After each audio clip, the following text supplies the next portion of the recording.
ముఖ్యమంత్రి చంద్రబాబు ముందు చూపే విజయవాడ నగరాన్ని కాపాడింది అన్నారు మంత్రి పయ్యావుల కేశవ్.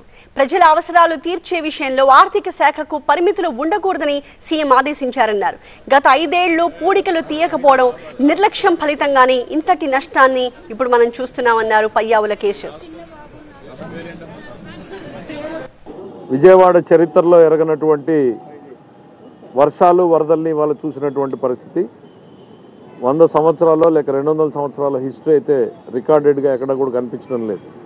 2009లో వచ్చిన దానికన్నా కూడా నిన్న రాత్రికే మనకి ఫ్లడ్ డిశ్చార్జ్ పెరిగిపోయినటువంటి పరిస్థితి. 2009లో అయితే కనీసం ఎర్లీ వార్నింగ్ ఉన్నింది, ఒక 2-3 డేస్ ప్రిపేర్డ్నెస్ ఉన్నింది.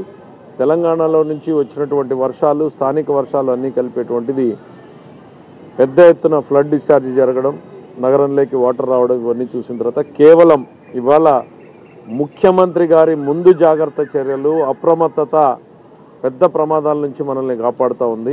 IVF ఒక అధునాతన సంతానోత్పత్తి చికిత్స. అనేక దంపతులకు తల్లిదండ్రులు కావాలనే వారి కలను నెరవేర్చుకోవడానికి సహాయపడుతుంది. ఈ రోజే OSS ఫర్టిలిటీని సందర్శించండి. ఖచ్చితంగా ముఖ్యమంత్రి గారి ముందు చూపే ఇవాళ విజయవాడ నగరాన్ని మనకి కనీసం సపోర్ట్ చేసేటువంటి పరిస్థితికి వచ్చింది, కాపాడేటువంటి పరిస్థితి వచ్చింది. లాస్ట్ 5 ఇయర్స్లో పూర్తిగా నెగ్లెక్ట్ చేయబడ్డాయి. కాలువల్లో పూడికలు తీయకపోవడం, మార్గాల్ని నదిలోకి కలిసేటువంటి మార్గాలన్నీ మూసుకుపోవడం, మరి గట్లు స్ట్రెంగ్తెన్ చేయకపోవడం, ఈ నిర్లక్ష్యం ఫలితమే ఇవాళ చూస్తూ ఉన్నాం.